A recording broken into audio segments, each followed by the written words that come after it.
Today on DNVR Buffs Live, Buffs tight ends coach Brett Bartolone and passing game coordinator kept it very, very real on the podium today. And we're going to break down what he had to say in just a few seconds. Hang with us.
Buff Nation! Let's go! Squad! Coming to you live from the Toyota Lounge, driven by your Front Range Toyota stores, is DNVR Buffs Live. Happy Wednesday, everyone. Hump day, hump day, hump day. Yep. Wishful Wyoming. Wednesday, as Travis in the comments said. Let's go. I like that a lot. I'm ready to get wishful.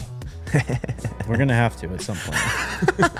Sorry. Positive vibes today. Thank Positive you, vibes. Come on now. Get with it, bro. Get with it. Today on the show, we're going to talk about Christian Ward. We've talked a lot about him, the IMG Academy recruit.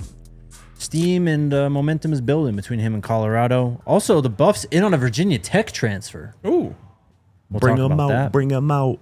We had Zach Atkins on the podium. Brett Bartolone went on the podium and just cooked. We'll get to that very soon. But Kaidon Salter was reported by Matt Zenitz of 247 Sports earlier today that Kaidon Salter will be the starting quarterback for the Buffs on Saturday. I think all three of us thought that, right? Yeah. And, it's following the same pattern as last week. Honestly, weirdly in every way. Yeah. But, off, you see Kaidon Right. appearing to be with the ones. And the next day, a College Football Insider posts that they're expected to be the starter. Last week, we went through the entire week operating like Ryan Staub was going to be the starter. He was. This week, I think we'll go through the entire week operating like Kaidon Salter is the starter, and he will be. Mm-hmm. For sure. Yeah, I think this is the right decision based on what we know at this point in time, right? Obviously, Kaidon still has some things to prove in terms of, I think, Coach Prime coming out and saying that, like, Caden's our guy for the foreseeable future. And I think it'll just take a strong performance, a consistent performance this weekend for him to kind of get that out of Coach Prime, and I think he will. And I just ultimately believe that, Kaidon, for what we know about this team as of right now, with the personnel, the skill sets around the quarterback, I think he is just kind of the best fit for what it sounds like the coaches want this offensive identity to be. And it's just the most obvious choice too, right? Clearly Staub, God bless him, went out and tried his best last weekend, but it has to be better at quarterback. Julian, I think that we're not at that phase of the season yet where you just fully turn over the keys to Julian, because I think that's the next step is, when Julian does come in, it's going to be kind of the next time he comes in, hopefully, he stays in for quite a while, right? You get a real look at him. So, yeah, it was obvious it was going to be going back to Kaidon Salter. And, the words that we've been talking about for the last 2-3 weeks, identity. When you talk about that and you talk about what this team can do well, Kaidon Salter just fits that profile best. Yeah. And, again, I said it yesterday, like, what a relief I think this must be for him. Because there's a world in which Ryan Staub went out there last week and balled, and and then he's probably going to do decent against Wyoming, and then you're to BYU. You're halfway through the season before, there's even a chance for you to get back in there. So, obviously, I don't think Kaidon was rooting against Ryan Staub, but I'm sure when he got the call or when he was told to go out with the first team offense on whatever day that was yesterday with practice, he's like, okay, deep breath. Yeah. Like, that was a frustrating, couple weeks there. But here I go. I've got another opportunity. I'm going to have all eyes on me. Yeah. Mm-hmm. Once again, that's the reason why I came to Colorado, was to have everyone watch me. And I'm going to have a chance to go out there and prove everyone that that I'm even better than what you saw last time. I just want to see him play loose. I just want to see him play free. And that was a word that Coach Bart used quite a bit today. Like, guys playing loosely. That's what he wants to see. Yep. And it would make a lot of sense in week 1 for Kaidon, his first start at this level, at this program, at Folsom Field, to be a little bit nervous. Mm-hmm. And I think we saw some of his nerves, and I think that might have contributed to his play a little bit. But, it was obviously a common theme. People thought a big reason Ryan Staub played well against Delaware is because he just went out there with no worries. Yeah. He had nothing to lose, Cut it right? loose. He cut it loose. And I think if Kaidon played more like that, especially having gone through what he's gone through the last couple of weeks, just cut it loose, man. Just play free. Rely on your instincts because you are a talented football player. True. I haven't said this stat in a while, but 66 touchdowns over the last 2 seasons. You know what I'm saying? Like, a rare breed of player is able to do that. So 68 now through this season. Is that it? He's got 2 this year, yeah. Okay. So, 68. This is a talented dude. Just cut it loose, play free, man. I mean, I do hope that. I guess there is kind of a lesson to be learned. I mean, Coach Prime 3 this year. 2 against Georgia Tech, 1 against Delaware. A passing and a rushing against. Oh, it was Delaware a handoff. I was gonna say, did he score against Delaware? I don't think. No, he ran it in. You're right. Yes, And you're hit right. the Yeah. pylon, So, it's 69. 30. Yeah. Nice. Great number. When Coach Prime mentioned leadership earlier in the week too. I mean, Yeah. he doesn't say things without kind of pointing it at someone or a room or his team in general, right? For sure. And I think that I just hope that Kaidon, he learned from a little bit from that. Like, this team does need a leader, man. Yeah, like, they do. Jordan is a good leader and all that, but like we talked about yesterday, it is different when it comes from the guy behind center, the guy who's calling the signals in the huddle, who is, literally kind of carrying the flag into battle type of stuff. Zach talked about that today. I think a lot of players on the team were challenged in that department. A lot of these older players like Kaidon. Yeah. So I hope that, after the game on Saturday, we hear Coach Prime seeing progress in that department, because I think that'll really help Kaidon and this team if he's able to kind of take the reins and truly become the leader of this football team too. Absolutely. Will you star Jasmine's comment for later? It's a good one. I just want to address, because it's on the screen too. Northside goes, I feel bad for Atkins. He didn't seem happy today on the podium. Ain't nothing to be happy about. He said it. Ain't nothing to be smiling about. Yeah. They 1-2 right now. He expected to come here and dominate, and so did probably everybody else on that roster. And I think it's a good thing that he went up there smiling and being jovial and joking around at this point in the season. Like, no, this team needs to take things serious, and it sounds like they are. And I appreciated Zach's temperament up on the podium today, actually. Yeah, absolutely. I mean, we were actually talking about this on the Broncos podcast on Sunday after that depressing loss. And Zach came on the show from the locker room, and he was like, yeah, man, it was depressing in there. Like, people were pissed. People were upset. And I told the story about how I was actually covering a game in Indianapolis, 5-6 years ago on a bad football team. They got their ass beat. They're just in there laughing it up, having a good time. Like, that's when losing becomes normal. Yes. Yep. When you get to a point where you're like, I can't be so sad after every loss, because we do it a lot. Yeah. I had to do it with the Buffs.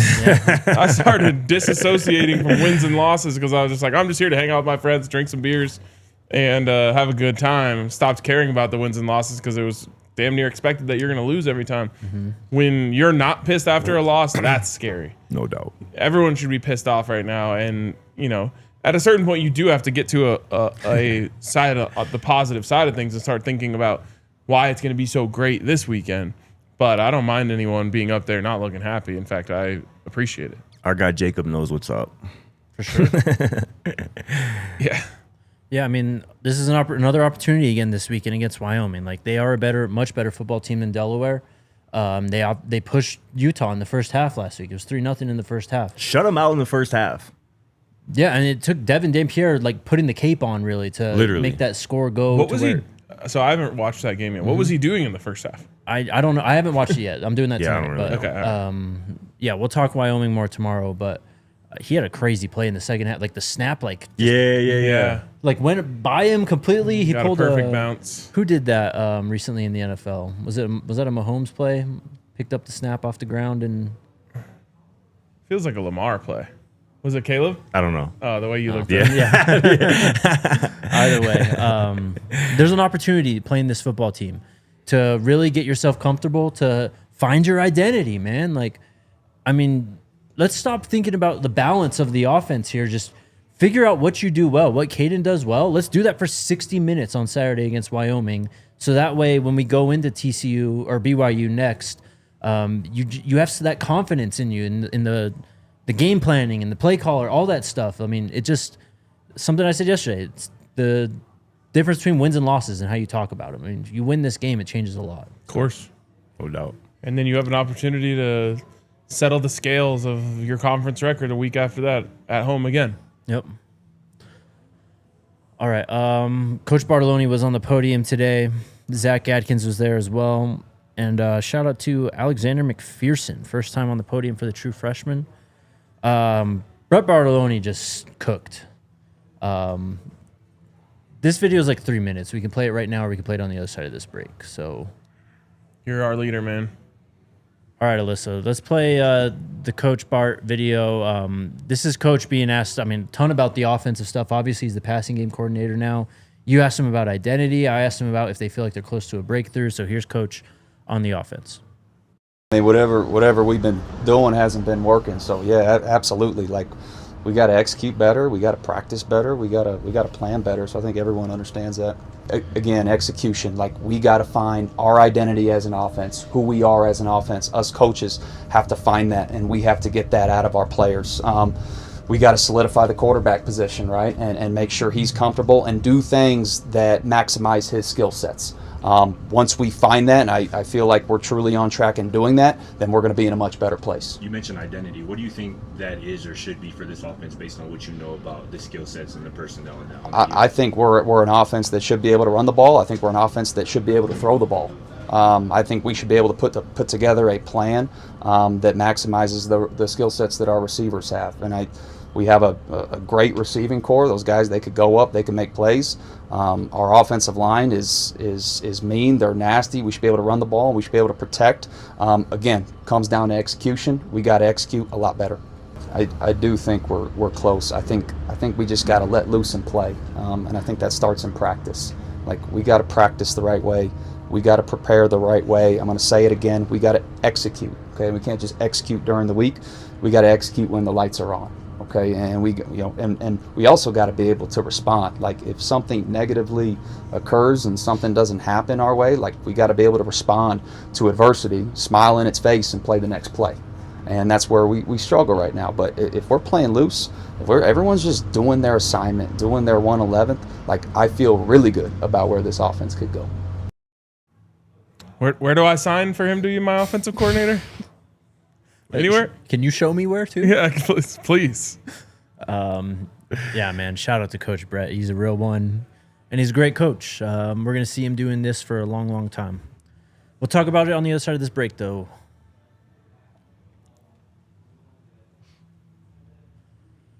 Shout out to our friends over at Ent Credit Union in Broncos country. This one's for you. They are the official banking partner of the Denver Broncos, and they've created a Broncos checking account that's built for fans just like us. It's already a great checking account, but you get 10% off food and gear on game days at Mile High. Plus, you get that Broncos branded debit card to rep the team, and the chance to win tickets to a Broncos home game simply by paying with your Broncos checking debit card. Every 15 swipes enters you for another chance to win those tickets. Go to a credit union, man. Don't go to a bank. They're going to take care of you. They're going to take care of your money. They're going to treat you like a person, not like another number in the system, and not try and just gouge you on all the things that they can do these days when it comes to banking. So if you're ready to bank like a Bronco, go to ent.com/DNVR. That's ent.com/DNVR and sign up for Broncos checking today. Ent Credit Union is insured by NCUA. Membership required. Annual percentage yield. Account requires associated Ent Broncos debit card.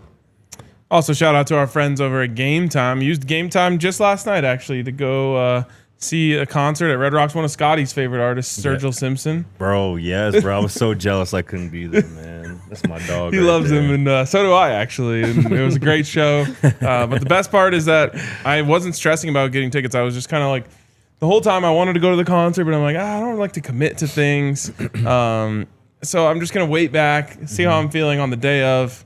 Boom, Tuesday rolls around. It's time to make the decision. Texted Allie. I'm like, you want to do something fun tonight? She's like, yep. I'm like, cool. Bought the tickets on Game Time. Heck yeah. We went. and had a blast at the best concert venue in America. So those are the things you can do with Game Time. There's no rush to buy tickets, and if you like to procrastinate what you're going to do on the weekends or on the weekdays, just wait and use Game Time. Lowest prices, last minute tickets guaranteed. Download the Game Time app, create an account, and use code BUFFS, BUFFS, for $20 off your first purchase. Did you get rained on? Yeah, quite a bit. Yeah. I thought of you when that was rolling through. I was like, ooh, I hope he didn't go. And then I looked at the forecast, and he plays tonight too. So it was like last night 40% chance of rain, tonight 50% chance of rain. I'm like, all right, playing my odds here. Chance.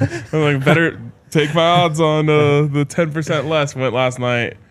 Lightning delay, getting poured on, but like, I don't know about you guys. Once I'm officially soaked from the rain, it's over. fine. Bring it on. There's no like, it's just like, okay, here I am, not going anywhere. Yep. Time to get over it. Drink this Coors Light and enjoy the vibes. Yeah, the Coors Light blanket will help you warm up, though. Mm-hmm. All right. That was Coach Bart just talking about damn near everything related to the offense. Who wants to start? What stood out? Well, what stood out is when I asked Coach Bart there about what's, prevented this team from finding the consistency that they're looking for. I didn't mention the word identity. Coach Bart did. That's something that he brought up in his own. And he goes, we have to find an identity as an offense. We as coaches have to find that, is what Coach Bart said. And he is 150% right. Like, that falls on the coaches. Like, the players play and the coaches coach. And the coaches kind of have to set that identity through the plays that they call, the way that they set up plays, the kind of the options that the counters is what I'm looking for, that you kind of play off of certain looks and whatnot. And I just love to hear that from Coach Bart, because again, this isn't just a tight ends coach, this is also the passing game coordinator for this football team. And also his mention of they have to solidify the quarterback situation, right? That is something that it's hard to find an identity if you don't even know the identity of your starting quarterback, right? Whether it's, Stahl or Salter, who obviously have different skill sets. It sounds like obviously they're going with Salter for the foreseeable future. And you heard Coach Bart there at the end there. He was like, we feel like we're close to solidifying that position and solidifying our identity. Because without that, you're aimless. You're just calling plays just to call them, and you're lining up in formations just to give a different look without any rhyme or reason behind it. So I loved everything about Coach Bart's presser today. I mean, you mentioned it before. I said it during our takeaways video. That sounds, although he has already been an offensive coordinator, that's a future big-time offensive coordinator in my mind, potentially a future head coach as well. So I just hope that what Coach Bart thinks and believes is reverberating throughout the coaching staff, and that we see some semblance of an identity. And when he's asked about what that identity should be, we're an offense that should be able to run the ball. We're an offense that should be able to throw the ball. We should be able to put together a plan that maximizes the skill sets of our receivers. It sounds like what we've been talking about on this show, if I'm being completely honest. It really does. That's what they have to do. Everything he said sounds a lot like what we've been talking about. Real on this spill. show. Yeah. So it was music to my ears, I'll tell you that. Yeah, look, coach speak is everywhere.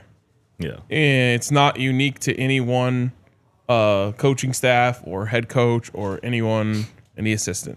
But boy, is it refreshing when someone strays a little bit away from it and keeps it real. I really appreciate the candidness and candor from Brett, because it's cathartic as a fan base or as media to hear someone just say it, what everyone's thinking, what everyone is feeling. We all know that this team lacks identity. We all know that the quarterback carousel is not helping them. Yes. And it's just nice for someone to say it out loud and say, like, we got to fix it.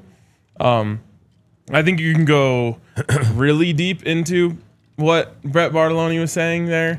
If you want to get, reading between the lines. And we're not doing that. Inferences. I don't want to put words in his mouth.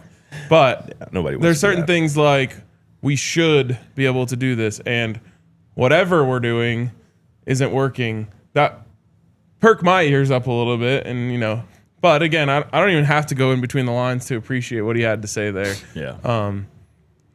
On the idea of identity, and I think he didn't want to that part might have been a little coach speak because he said we should run the ball, and then he's like, and we should pass the ball. We should get the receivers. But I think him saying running the ball first to me stood out. Exactly, and so he was, being a little more careful with his words, as you have to do as a coach. Right.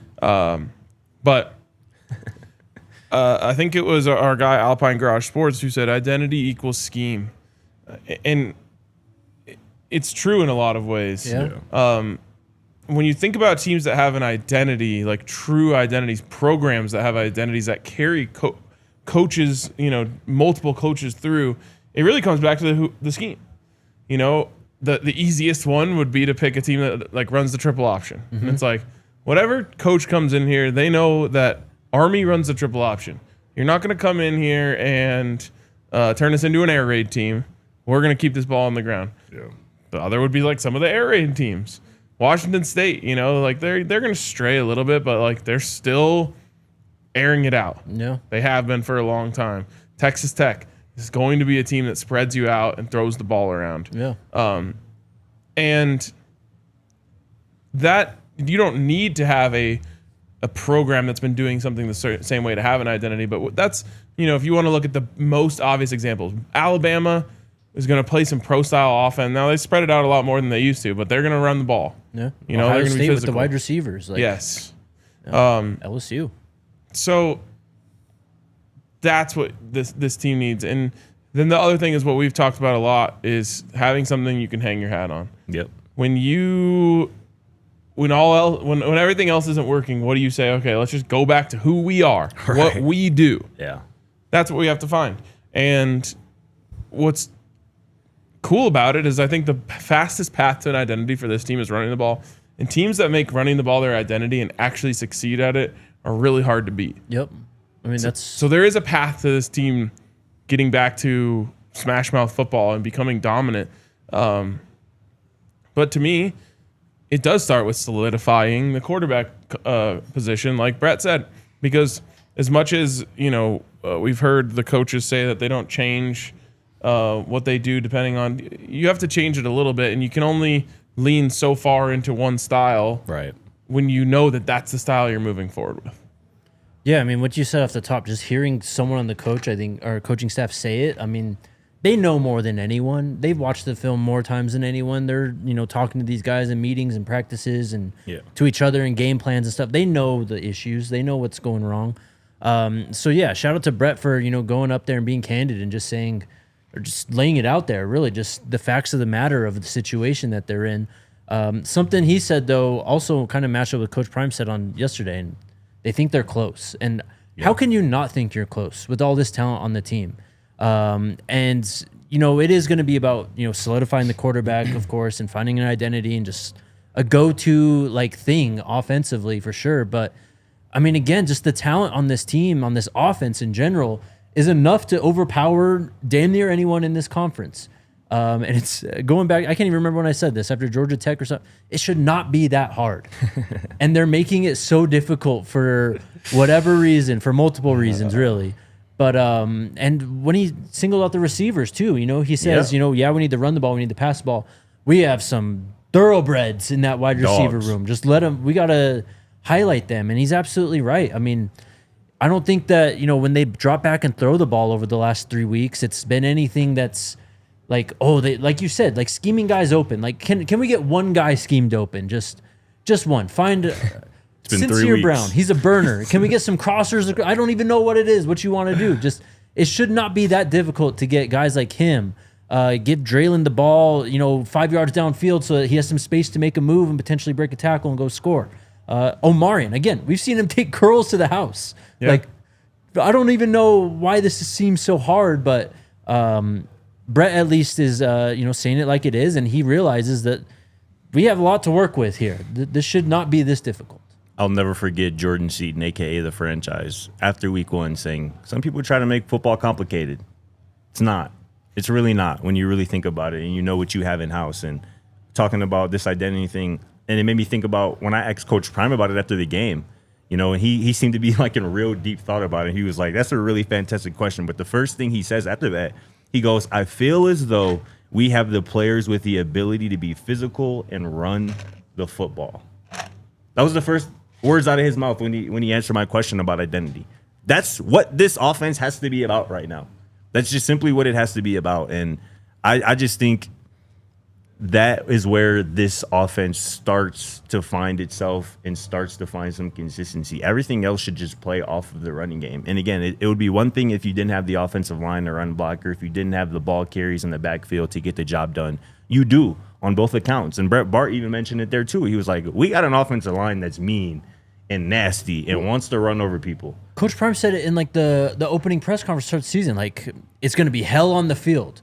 When have you ever thought that in the last 3 games that, oh, they are just putting hell on the other team? Like, no. And to me, that means physically dominating team and running the ball just straight down the field. Yeah. I mean, it's crazy to go almost backwards in time, but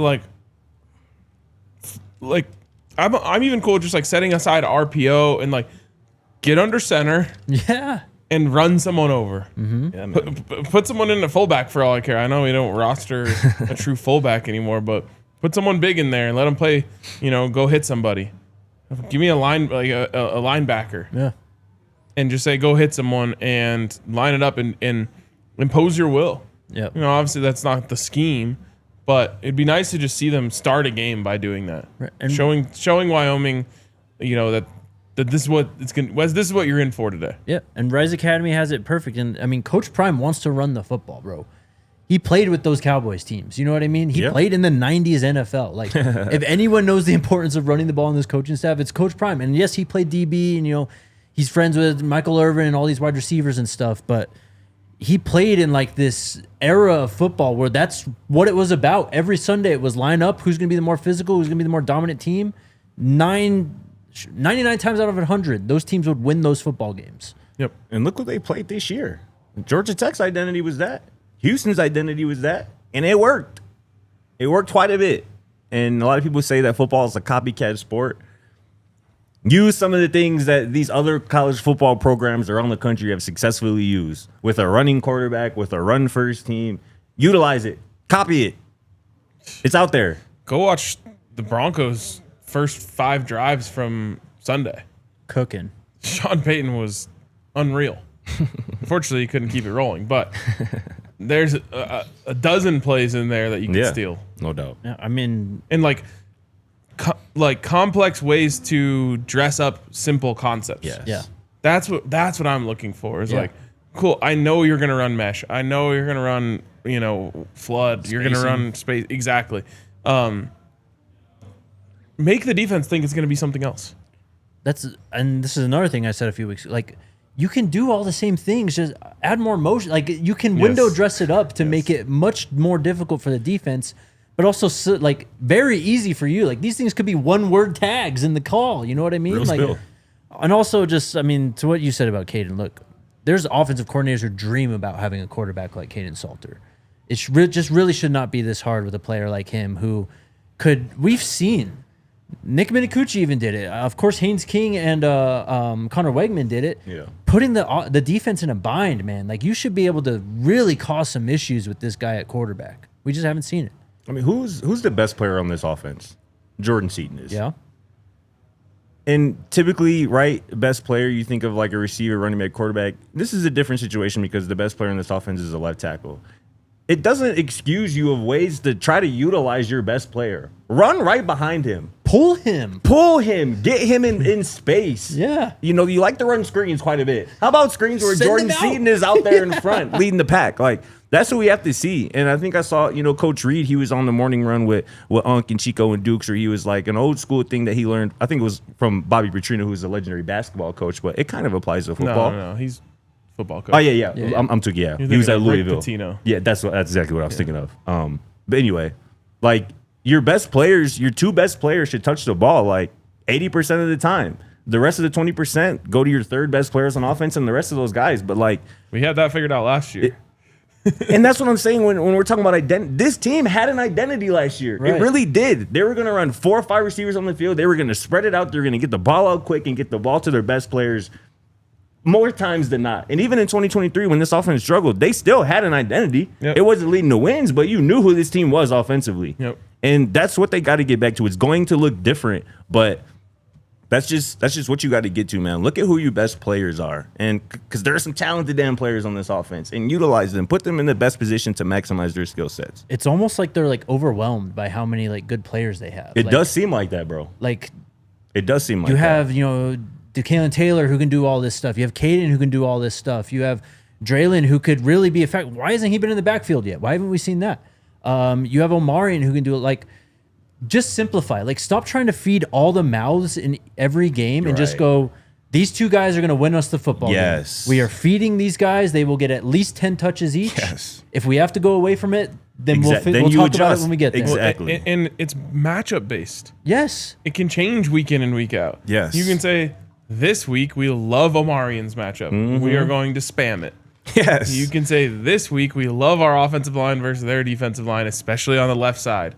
We're going to run heavily to that side. Like, I feel like I'm not going to say it, but this is simple stuff. This is day one stuff. Y'all remember that play in camp when Seaton was out running in front of Micah and Coach Prime was like, we got to get you the ball. We got to get you the ball the way you run. Like, get him out in space, bro. Like, and obviously Seat was very frustrated on the sideline on Saturday or on Friday in Houston for very good reason. And that is, to me, he's like the heartbeat of this team. Like, he is. What he shows on his face and what he says or whatnot, that's what I think speaks for the team. And obviously he was frustrated, and that's obviously how the team feels. And this has got to get on the right track. And it starts with putting those players like Jordan Seaton, your best players, in position to make plays and make an impact. All right, let's take our next break. Shout out to the squad. Our good friends over at Taco Bell, man. Y'all already know the deal, man. It's the Decades menu. It's back at Taco Bell, and this time it's focused I saw a commercial for that on yesterday. Y2K. I think I did too, actually. Yeah. Man. Shout out to Taco Bell, man. They're turning up right now. Y'all need to go tap in with that Y2K menu, man. You can get 5 faves. You get the Cool Ranch Doritos Locos Taco, that caramel apple empanada, chili cheese burrito, 7-layer burrito, or the double decker taco, all for just $3 or less. $3, y'all. And don't forget to add on a $7 Buffs box with 4 Taco Bell classics and that collectible CU player cup featuring the franchise Jordan Seaton, Juju Lewis, Draylon Miller, or Quentin Gibson. And we just got to shout out Taco Bell, not only because they're just the real ones, but also because every time Colorado scores a touchdown this season, Taco Bell is going to help support CU Athletics with a $1,000 donation. That's $1,000 a touchdown, y'all, to the Golden Buffalo Scholarship Fund, Sko Buffs, and Liv Moss at Taco Bell. And if you know Bell, pull up the Taco Bell. Shout out to the friends also at Coors Light. The homies, man. It's Coors Light season, if you ask me. Come hang out at the DNVR bar for Buffs games, Broncos games, or just, I mean, any Monday Night Football, Thursday Night Football. We usually have a crowd on those games, no matter who's playing as well. So come hang out with us and all the diehards out here. Come out to a tailgate, man. We have plenty of Coors Lights at the Buffs and the Broncos tailgates. You can pretty much also just get it wherever they sell beer. When the mountains turn blue, it's as cold as the Rockies, man. So make the most out of times you choose to chill. Choose Coors Light. And again, you can get it delivered straight to your door when you visit CoorsLight.com/DNVR. Celebrate responsibly. Coors Brewing Company, Golden, Colorado beer. Anything else on what Brett had to say in the offense right now? I think we just said a lot. We did. We did say a lot. I'll say something. Okay. I think Kaidon Salter's going to ball out this weekend. We need that. I think he's going to ball out to a point that's going to make everyone say, what were we thinking? And I'm looking forward to that because that's what this team needs. They need a solidified quarterback. They need to go out there with a great script, execute, go down the field, score a touchdown, and get everyone feeling a lot better because the fan base is coming in uneasy into this game about where this team is. And so I don't want to see what will happen if they get off to a slow start on offense. But I don't think that's going to happen. I think that Kaidon's going to go out there and ball out and make a bunch of plays with his legs, which open things up for this offense. And really, from what I've seen from this offense so far, that is what's going to be the difference for them in games is Kaidon being able to make plays off script. I think I talked about this last week, but we had Jordan Palmer on the Broncos podcast. One of the things that he said to us is statistically the best play in football is the off script play, the broken play when the quarterback gets out of the pocket and just goes and makes something happen. It's the highest yards per catch. It's the highest yards per run in all football. And Kaidon Salter obviously is the best on this football team at being able to do that. And I hope that once he kind of settles in and just goes out there and is himself, he starts hitting some of those throws too on the run when he gets out there and things break open on the scramble drill. Totally. All right, let's go to Zach Atkins. He kind of spoke on a lot of things. I mean, he was asked about the quarterbacks, about the offense, about Houston, about himself. So here's what Zach had to say on the podium today. I still think I got a lot to improve on, but I feel like overall I'll play well. But I just try to build on every game, and as a team we also got a lot to improve on right now. I think that when we got 11 dudes on the same page, we're unstoppable. It's really as simple as that.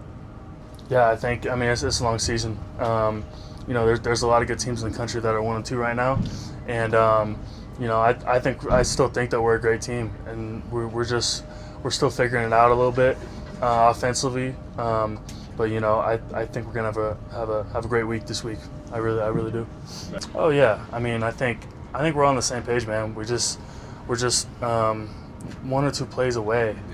Just it feels like, man. So yeah, definitely. I love getting the ball in space, and I think me and Saul have a great connection. So, but whoever plays this week, man, I'm excited to go out there and do whatever I can do. So a lot there. First thing though, the team does feel like they're truly close. Yeah. Just talking to a bunch of them, they know the talent that they have, obviously. They saw it all off season.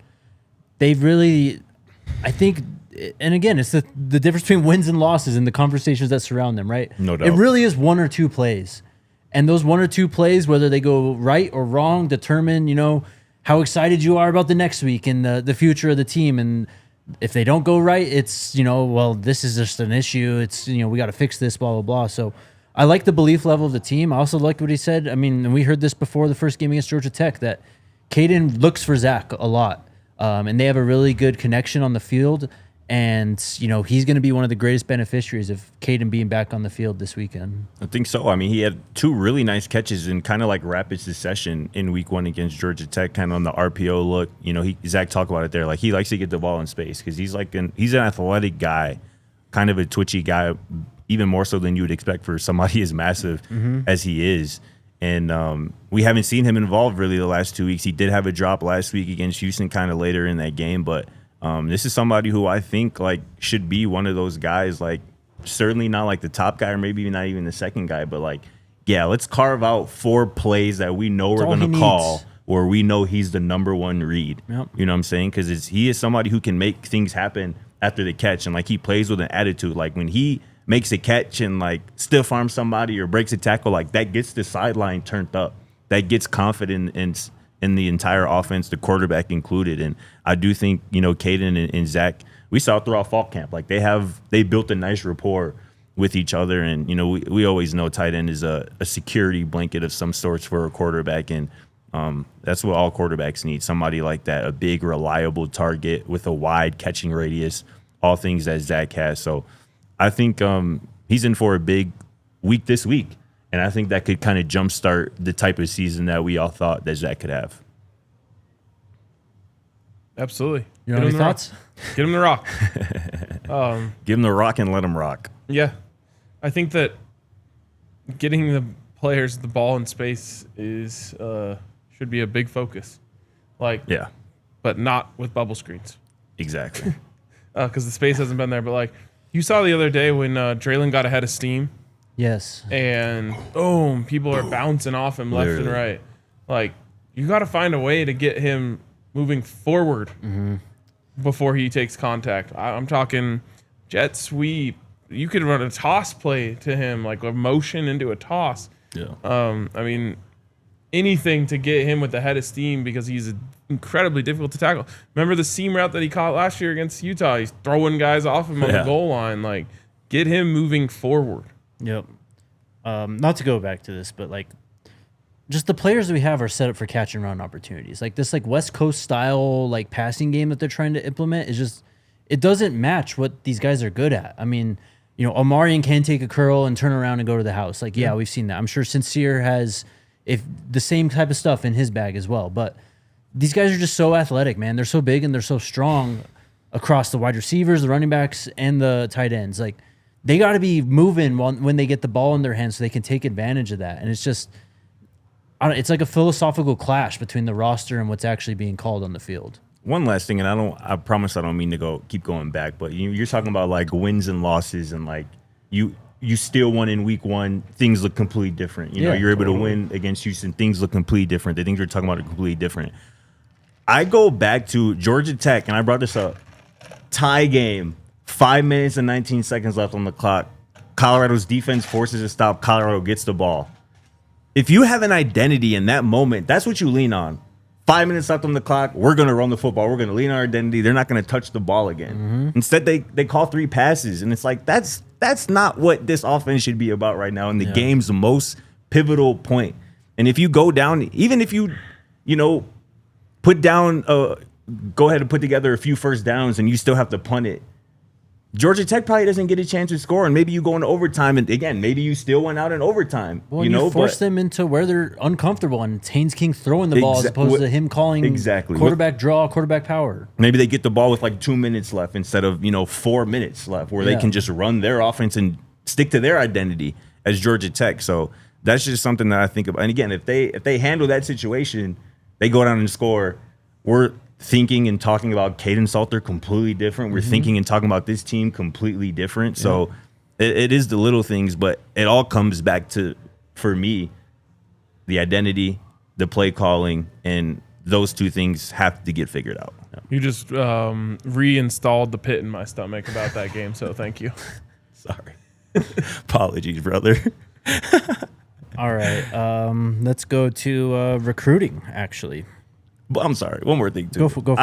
I think you were so warranted though, and how pissed off you were in that game, because I think you realized how much of a missed opportunity that was. That's exactly what it was. I said it at the time. I'm like, I'm not mad about how we played. Exactly. I'm not mad at the players. I'm mad that we missed this opportunity because it just changes the direction of the season, and we're seeing the unfortunate reality of that right now. Yes. I mean, all a football season is a bunch of sliding glass doors. Honestly, it really is. Like, one drop, one play, one call, and those things, just the butterfly effect is crazy. Totally. I mean, one of the things I've learned recently is the beginning of games is so much more important than people think it is. Of course, yes. Like, you don't even have to score necessarily. You get a couple of drives and pin someone deep on their first 2 drives. Their offense never gets in a rhythm, and the whole game's thrown off to a different path. Yep. I was thinking about yesterday, we were talking about the fast start, this team has to treat... Should have been up 17-0 in that game. This team has to treat first quarters like they are everything. They have to treat every play almost like everything at this point. But I think they need to really put an emphasis on starting fast. Like, they need to, like I said, treat the first quarters like they are everything. Like, that should be the 2. Treat the first quarter like it's everything, and then finish, right? Because you can't just, fall after that. Treat the first quarter like it's the game, and then finish the game. Like, that has to be the emphasis. Totally. Love it. To recruiting, we talked yesterday about Virginia Tech and UCLA firing their head coaches on Sunday, and the portal has opened for them. I haven't really kept tabs on this. I know some guys have entered. I've mostly seen Virginia Tech guys. I don't know if UCLA's had some entries. I'm thinking of decommitments. Yeah, they had a bunch of decommits. Yeah, you're right. I haven't seen that either, actually. But Colorado's already in on one of these Virginia Tech players, Dante Lovett. He officially entered the portal right after he was able to on Sunday. This is a junior cornerback, though. 6 foot, 180 pounds. On3 reported earlier today that Colorado is they're making waves here. He plans to redshirt the rest of the season. He'll have 2 years of eligibility remaining after this. Schools that he's also been in contact with, including Colorado, are Ball State, Florida, Florida State, Georgia Tech, Memphis, Middle Tennessee, Missouri, among many, many, many others. He's got a bunch of teams hitting him up right now, trying to get stats. I got some stats here. Yeah, go for it. Played in 29 games over the last 3 years, only 2 starts, 36 total tackles. Been around the ball quite a bit. 7 PBUs, an interception as well. So this is a corner who's played a lot of football at Virginia Tech. Again, hasn't started a lot of games, but you mentioned the size. Right around 6 foot, right around 190, 195 pounds. This is an experienced guy who I think is taking good advantage of his coach leaving. I got to get up out of here and find a good opportunity. So I mean, you can't blame him. He was Can you imagine how much that sucks, though? To just be like, I'm healthy, but my season's over. yeah. You worked all off season, all year Yes. to gear up for a year, and 3 weeks later, it's like, well, that's it. Yeah. Sounds this year, at terrible. least. Can't imagine. Yeah. I mean, he's not the first. This is game 4 this weekend for a lot of schools. Oh, yeah. There's going to be a bunch of guys. So you'll see some stuff. I Maybe mean, even, last year we had Buffs. Yeah, exactly. Colorado. It's likely to happen again. It's going to happen across the country. Exactly. This is a younger player, though. He was entering his 3rd full season. He was playing. Basically started playing as a true freshman. It was a 2023 3-star recruit. Not a very high-ranked recruit, but has proved it on the field for the Hokies to this point. So wait and see. He will not be eligible to play this year. So if you're wondering that and asking if they can get him for this season, that will not be the case. This will likely be... he'll probably commit as soon as the portal opens or season ends, basically, after this year. So I assume cornerback will be a position they hit pretty hard this offseason, both in the portal and, in the high school you're losing ranks. 2 starters. Exactly. I mean, Preston's obviously gone. DJ potentially could be gone to the NFL draft, although he obviously still has eligibility left. Noah King season, baby. And, I mean, the rest of that room's really young. Yeah. Yep, Right? Tawfiq, yeah. So, I mean, they obviously signed a couple. They got Preston Ashley coming in. They got Maurice Williams Jr. coming in as well in the high school ranks. So Makari Vickers is young. Yes, Makari he is. Vickers is very young as Very well. young. But- So I felt like he was an unnecessary target of hate during that game. He had one bad play, like you said. Upon rewatch, he really wasn't that terrible. Yeah. And honestly, you got to show him a little bit of grace too, because dude hasn't played that much football. He has played as a young player and was playing in Oklahoma, but he's got a lot to learn in terms of game situation and stuff too. Yeah, exactly. I feel like people make up their opinion on players on a couple plays. They do. sure do. Also, recruiting-wise, Christian Ward. We've talked a lot about this kid over the last couple weeks. He clearly has a keen eye for Coach Prime and the program. Steve Wiltfong wrote this up. He spoke to him earlier this week about Colorado. He was in town for the Delaware game. I don't know how many recruits exactly we have, but he was there. So this is him speaking about that. On Colorado, he said, they're top of my list. It was a good visit. I got to see the facility, spend time with the staff, and just get a feel for what life would be like there. The energy around the program is real, and being on campus made that even clearer. What excites me the most is the chance to be a part of something special they're building. Coach Prime and his staff bring a different kind of intensity and belief, and the idea of being coached at that level and competing with guys who all want to be great really motivates me. He said it, Colorado's top of the list, but Michigan, Indiana, Alabama, Georgia, Georgia Tech, Texas A&M, South Carolina, among many more, are in contention for the 6'3", 185-pound IMG Academy wide receiver. 6'3". Speaking of the atmosphere and the energy around the program, I was at the barbershop yesterday, and the guy 2 chairs over from me was like telling his barber that he's got to go up to Boulder for a game. And just like telling him about the vibe, and I was just like, I'm not even gonna say anything. I just want to listen to this. It was just like so cool to hear someone else, but he's just like, there's nothing like this in America, man. This is the craziest shit. It's unbelievable. The energy around game day, like maybe they have like similar energy in the SEC, but just the vibes and the people and all this, it was just really cool. I was just like, this is sick. I'm just gonna listen to everything he has to say. I mean, as much as I enjoy going on the road with you fellas, Alyssa included, and enjoying a new city and whatnot, I'm excited to get back to Folsom Field this weekend and see everybody at our tailgate. Make sure y'all pull up to our tailgate as well this weekend before the Wyoming game. I'm gonna, It's going to be a challenge for me because there's a lot of tailgating time. Yeah, you're going to have to pace yourself. Because I was on weekend. my best behavior in Houston. It really was. I had like one or two beers before the game, beer during the game. I was chilling. Just too much time for an 8:15 start. There really is, man. Make sure you choose chill on Saturday, bro. Take I it will. easy. I love that hat you got on too, by the way, bro. Thank You're you, fresh man. as hell up here. I appreciate I like that a lot. It's a Branded good look. Bills. Yeah. Hell yeah. My hat game's just going crazy. Nah, for real though. Anything else before we get to the chat? I want to hear from the chat. See what they talking Talk to about. the people. We will talk more Wyoming tomorrow. What? I just peeped the question that RK had. You got to talk about it. You got to be about it. Jasmine asked, real question. What is the DNVR Buffs podcast identity? Our identity is passion and good analysis with a dose of homerism. I like it. I like that. It's a great identity. I would just actually. add on to that information and entertainment. That's what I would add on to that. Yes. Hopefully you leave each of our shows more informed and more entertained than you were before you started watching one of our shows. Yes. That's a good facts. one, too. Now we have conflicting identities. It's an identity We gotta crisis. talk about this, right? Oh, Lord. Flesh it out. No, it all comes back to the same stuff. No, for real. Y'all already know what our identity is. The people could probably tell us better than we could, honestly. Yeah, drop in the chat Yeah, you what tell what us. our, actually You're not going to like that. actually I mean, it's never mind. that's what you should have said. What's an identity? What'd that mean? Consistent. Hell yeah. That is part of our identity. That's an elite a good word one, right too. to Yeah, for describe sure. us. Hell yeah. Totally. I hope that sad face isn't part of the identity. Joe with the super chat. I would say, what's the word I'm looking for?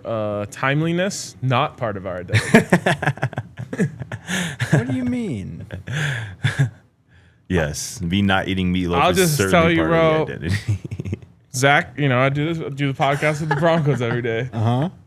Zach starts that thing at exactly noon every day and damn near finishes at exactly 1 every day. Look, Zach is a whole different level that I will just never achieve. I'm just gonna admit but, that. but that's not part of our. That's part of that show's identity. Sure, yeah. It's not part of our identity. true. Coors Light and Taco Bell facts. Joe with the super chat. When you say, oh gosh, I saw someone who was. It was actually complimentary what they were talking about our show, but they're like, my favorite shows they do is just after the game when they're all drunk, and I was like. there's only one drunk person. I was like, dude, that's crazy. They just think you guys are just getting lit in the press box. That is wild. Oh man. Super chat from Joe. When you say you should have running plays for Salter, do you mean 1, run only, or 2, first read is run? It seems like first read is run is better. It should be simple. I'm not sure what they're referencing. Yesterday, I was talking about designed quarterback runs, where Yes. that is the play. It's not a read. That's just the play. Whether it's quarterback power, quarterback draw. You could even run quarterback sweep because he's fast. Yeah. Power read option. Yeah, well, now you're bringing in other stuff, which is great too. But I mean, yesterday I was just like, just put the ball in his hands and just go make plays. And then today we were talking about like run. I was saying like, I don't even need RPO. Like, just give me some runs. Yes. Line up under center and run the ball. Traditional runs. Traditional runs. So it's apparently a thing I'm a fan of now. I never have been in the past, but I think. Football is a sliding scale. Yeah. Sometimes we evolve too far away from Yeah. certain Yep. things, and then they become back in style, and you're like actually being forward thinking by running like GT power. Yeah, going back to something they ran in the 60s. Yeah, exactly. What an old school traditionalist you are, bro. Who would have thought? Anything else? Great clips haircuts. Wow, that's insulting. That is very insulting. Unless they want to sponsor our show, in which case that's a great compliment. They begin Jack Harlow, right? Room Changer As you says, said yesterday.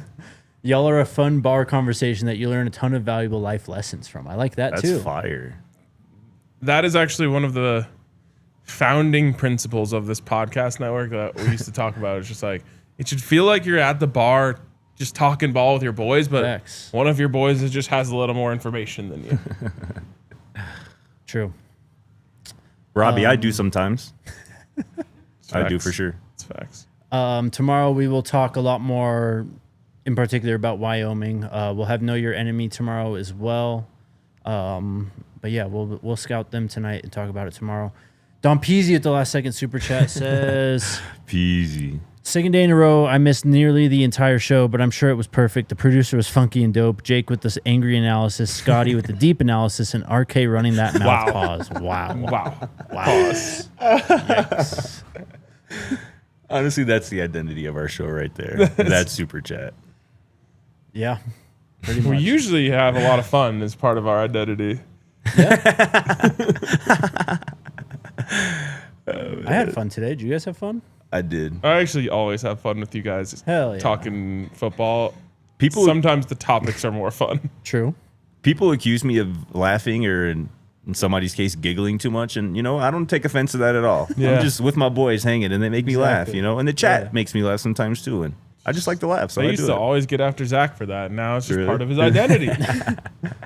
I mean, look, our show really is just us like talking with mics in front of our faces for an hour. Feels Yeah. like Well, that's why actually you guys should become supporters club members, because I finally upgraded to the MVP. Couldn't figure out how to upgrade. It's not that I didn't want to. I just finally figured out how to do it. I had to do it from my desktop, and I went back and watched that first behind the scenes video that we it's dropped. electric, isn't and it? there's like a solid 3-4 minutes of what we do after the show, Yeah. which is Yeah, just yeah. move these mics out in front of our face and continue to talk about shit. Yeah. And I was like, this is great. This is fantastic. So you should become a supporters club member so you can watch the post-show conversation as well. definitely. And you can see the travel saga from last weekend as well that we documented. That one was great too. Fantastic. I mean, I tweeted this before the game on Friday. Or I showed you the tweet, but I didn't actually hit send. But Houston owes me nothing, man. They really showed out for us, man. I swear, the city of Houston, that is, they really showed out. I hate that I angered so many of their fans with my football takes because I just loved the people so much. So I was like, I don't want you to not like me. I've never had a fan base be more welcoming to have us, Colorado, in their city. And just They were, And then I said that we lost to them and they're not good. And I still don't think they're good, even though they just kicked our ass, and that people really didn't like that. Yeah, it Which is what I it wouldn't is. like that if someone said it about us either, so I understand. That's Shout how I out. feel. Shout out to you, Don Juan. I'm already knowing. Squad. Alrighty, we'll be back tomorrow. We'll see y'all then. Let's go Buffs. Let's go Buffs. We all silly like the mayor.